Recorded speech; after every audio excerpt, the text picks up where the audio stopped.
Sa matatag na kampanya laban sa kriminalidad, isinagawa ang Hot Pursuit Operation kung saan matagumpay na naaresto ng Candon PNP ang isang suspect na sangkot sa insidente ng carnapping na naganap sa lungsod ng Candon noong Mayo 22, 2026. Ang operasyon ay pinangunahan ng Candon City Police Station katuwang ang iba pang unit ng pulisya.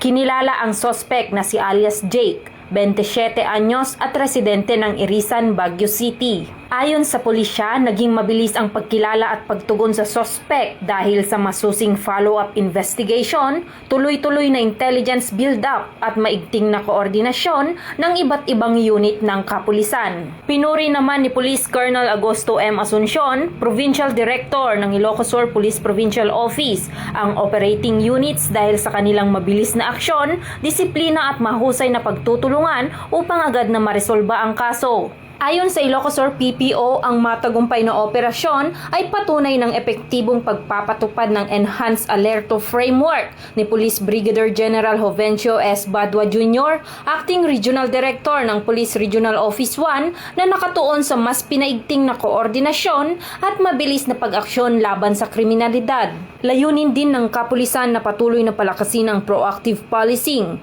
at agarang pagtugon sa krimen upang matiyak ang kaligtasan at kapanatagan ng mamamayan sa buong lalawigan ng Ilocos Sur.